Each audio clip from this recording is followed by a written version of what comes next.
माजी खासदार संजय काका पाटील, आमदार जयंत पाटील यांच्यामध्ये पहिल्यांदाच संघर्ष. जयंत पाटील साहेब, आगीशी खेळू नका, अन्यथा आपला काळा इतिहास बाहेर काढावा लागेल. संजय काकांचा जयंत पाटील यांना इशारा. दिवशी जिल्हा परिषद अध्यक्ष आणि उपाध्यक्ष पदाच्या निवडीनंतर जयंत पाटलांना मुलाखतीमध्ये त्यांनी एक स्टेटमेंट दिलं की संजय काकांना आम्हीच तिकडं पाठवलं होतं आणि आम्हाला ते माहिती देत होते. जयंत पाटलांना माझं सांगणं आहे, मी तुम्हाला आयुष्यात कधी नेता मानलं नाही आणि मानायची वेळही येणार नाही, पण तुम्ही जे काही पोरकटपणानं केलेलं वक्तव्य आहे, या जिल्ह्यामधली माणसं राजकारण जवळून पाहतात. तुम्ही किती वेळा भाजपमध्ये येण्यासाठी उमरे झिजवले त्याचा संजय पाटील पण एक साक्षीदार आहे. तुम्ही कुणाकुणाशी बोलता, कसं अंडरस्टँडिंगचं राजकारण खेळता, कसं आपल्या तालुक्यामध्ये तुमचं राजकारण आहे. एकाच गावातले दोन गट एकमेकाच्या विरोधात लढवायचे आणि आपली राजकीय पोळी भाजायची. या सगळ्या बाबी, या काळा इतिहास मला काढायला लावू नका.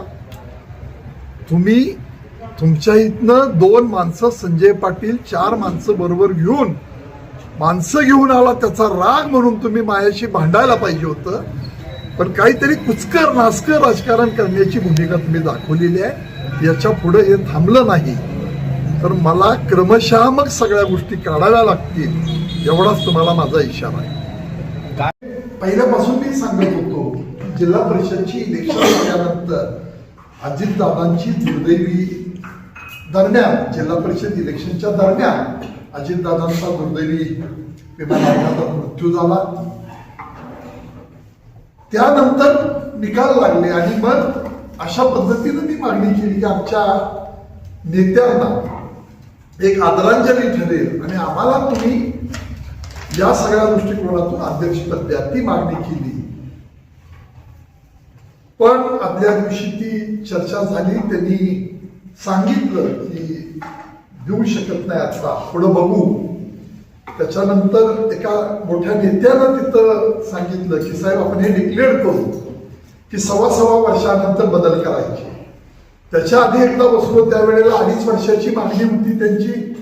सगळ्यांना संधी द्यायची असेल तर आपल्याला 1.25 वर्ष करणं गरजेचं आहे, अशी मागणी केली. काही बैठका झाल्या, पण आमची मागणी हीच होती की आमच्या पक्षाच्या उमेदवाराला अध्यक्षपद तुम्ही पहिल्यांदा द्या. दादांचा त्या विमान अपघातामध्ये मृत्यू झाला, खऱ्या अर्थानं त्यांना ती श्रद्धांजली ठरेल म्हणून ही मागणी होती.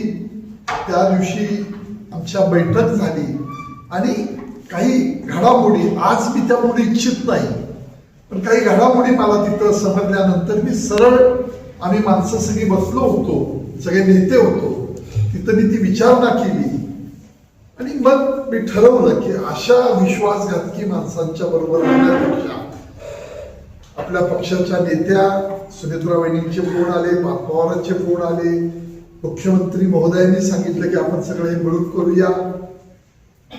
म्हणून मग मी तिथं जाऊन, तिथनं तशा 3 महिलाही तयार होत्या, पण मी आज नाव इच्छित नाही, त्यांना तिथं ते सभापती पद देतील, पण 3ही महिला तयार होत्या. अशी 5 माणसांची जुळणी होती. पण लाईट घालवली, महिलांना भीती घातली, फोन काढले, अनेक बाबी झाल्या. संजय पाटील गाडीतनं, आम्ही 4-5 होतो, त्यात बाबासाहेब तात्या आमचा होता, प्रमोद शेंडगे होतो, मी होतो आणि मग एक 4च गाडीत होतो. आम्ही तिथनं जाऊन आणली. संजय पाटलाचं धाडस तुम्ही बघितलंय. काल निकाल लागल्यावर सुद्धा एकटा संजय पाटील त्या गोळक्यातून घोषणा माझ्याजवळ, मी ज्यावेळी याजवळ आलो बंद झाल्या होत्या. या सगळ्या प्रक्रिया त्यांना माहिती आहे. त्या विषयाकडे जयंत पाटलांनी आगीशी खेळ खेळू नये. ज्यांनी विश्वासघाताचं राजकारण आयुष्यभर केलं आणि भाजपमध्ये येण्यासाठी काय काय चाललंय ते मला बोलायला लावू नका. तुम्ही तुमच्या पक्षाचे जरूर नेते आहात. तुम्ही मला पाठवून देण्याइतपत मी कधी तुमचं नेतृत्व स्वीकारलेलं नाही, कधी नेता म्हणून तुम्हाला मांडलेलं नाही, किंवा नेता म्हणून तुम्ही मला कधी मदत केलेली नाही.